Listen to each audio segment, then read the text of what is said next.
Good morning, it's James. Hey, I hope this message finds you and your loved ones peaceful, thriving, and well. And I've been thinking how I want to present this message, and there's really no way of doing this that's going to lighten what's happening. And the study's sobering, but if you stay with me just for a couple minutes, you're going to go, oh, okay, cool. There's some very simple things that science tells us we can do. And it's directly related to our mental health, our emotional resilience, and what's happening right now, today. There was a study that was done by the Iowa State University. A group of scientists were noticing in their own lives how much they had been sitting over the last couple of years, last year and a half specifically. They're going, oh my gosh, we used to be moving around, we were commuting, we were meeting, we were doing all this stuff. And then in the height of the pandemic, we stopped moving. And they literally correlated that most people across the planet, but the study was primarily with US citizens, that on average, Americans went from moving X amount and dropping the amount of how much they are moving by nearly 40%.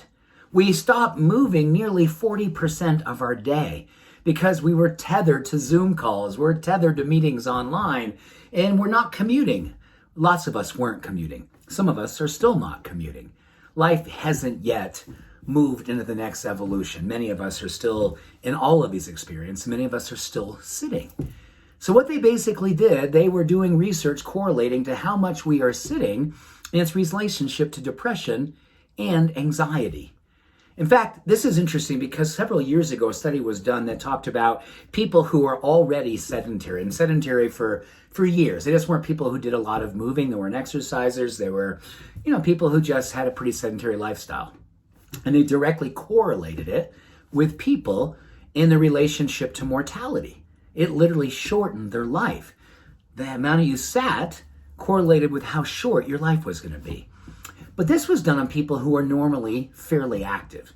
People who commuted, people who took walks, people who did things outdoors, people who just were moving outside of their house. And the difference between what they were doing before and what we were doing this last year and a half, and directly impacted anxiety and depression. So here's what they did. They got a group together and they studied two things that they could be doing. Number one, many of them decided every other Zoom or every Zoom, if they were more zealous, they were going to do a stand-up Zoom. They were just going to prompt up their computer or their phone and stand up during the meeting. That was a simple way for them to overcome that sedentary experience. And that often helped with upwards of 4 hours a day. Oh my gosh. And the other thing they did, I don't mean to point at you, I'm sorry. This is so cool. They started treating their commute. Many people were not even commuting. They were getting up and commuting from their bedroom to the kitchen and the kitchen to their home office, or their kitchen where their new home office was. And that was their commute for the day. So they committed to actually commuting by taking a 20 to 40 minute walk around the block or several times around the block. And then they went to work.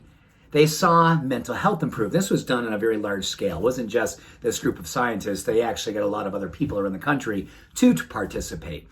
And they were looking at the scale of how this was changing their mood, how it was lowering their anxiety, and how it was helping them to uplift. Amazing. I want to add one last thing because this is so important.